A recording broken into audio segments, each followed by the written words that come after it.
Bonjour, ici Marjolaine de See We Are Therapy, votre coach créatif. Aujourd'hui, on va aller démystifier 5 préjugés par rapport au mandala. Et vous, est-ce que vous en avez des préjugés par rapport au mandala? Alors justement, en dessous de cette vidéo, si vous voulez tenter l'expérience, vous avez un lien qui vous permettra de télécharger un mandala gratuit à colorier.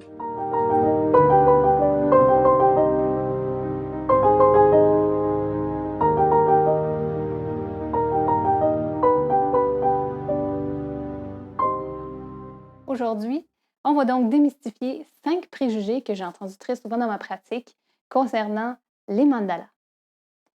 Premier préjugé que j'entends souvent, c'est que le mandala est un objet en 2 dimensions, donc un dessin plat.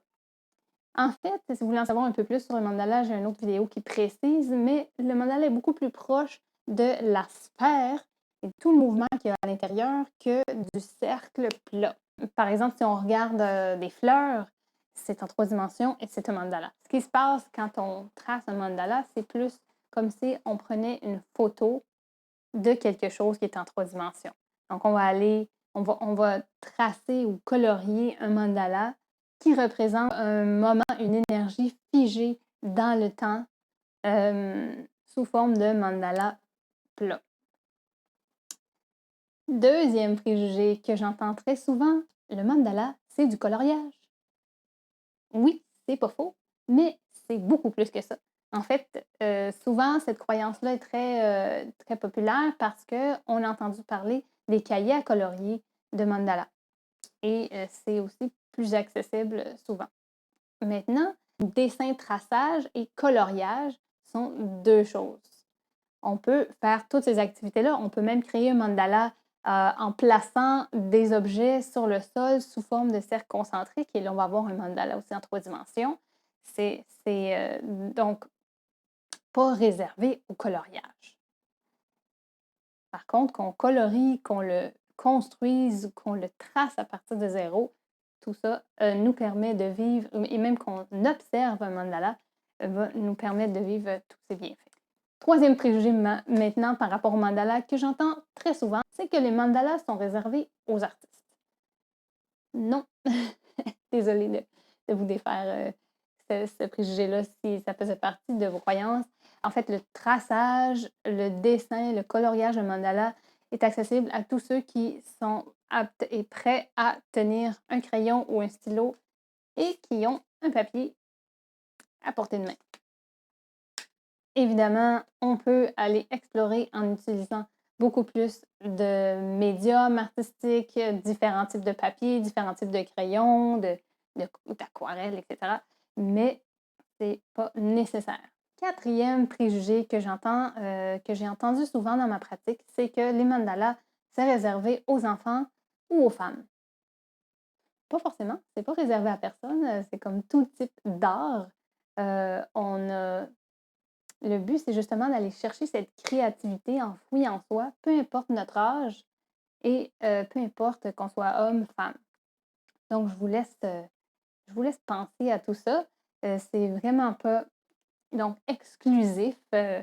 Au contraire, en fait, ce qui se passe, c'est que les enfants ont peut-être moins de gêne par rapport à se laisser aller, parce que le mandala, ça demande notamment ça.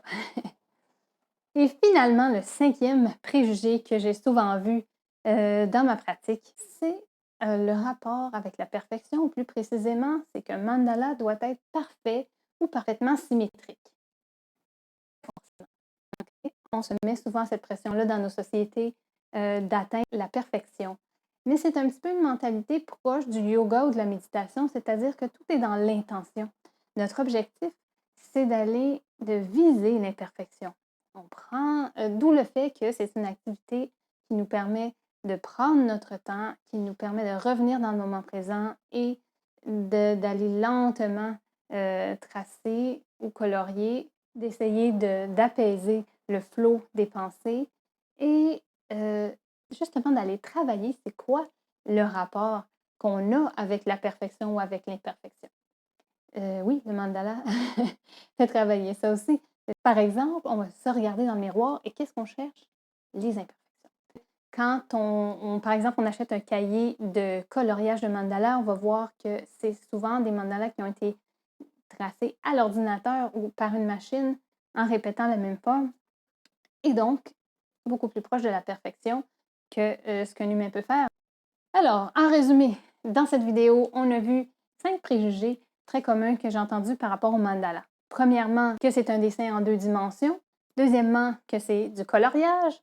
Troisièmement, que c'est réservé aux artistes. Quatrièmement, que c'est réservé aux enfants ou aux femmes. Et cinquièmement, que ça doit être parfait. N'oubliez pas que juste en dessous justement de cette vidéo, si vous voulez essayer l'expérience en coloriant un mandala que j'ai dessiné à la main pour vous, n'hésitez pas à le télécharger, c'est gratuit. Si vous avez des commentaires ou des questions, n'hésitez pas à le mettre en dessous de cette vidéo. Si vous voulez en savoir plus, abonnez-vous à la chaîne pour être au courant de toutes les nouveautés. Si vous avez aimé, n'hésitez pas non plus à nous le faire savoir. On est là pour vous. Prenez soin de vous jusqu'à notre prochaine vidéo et merci d'avoir été là. Au revoir!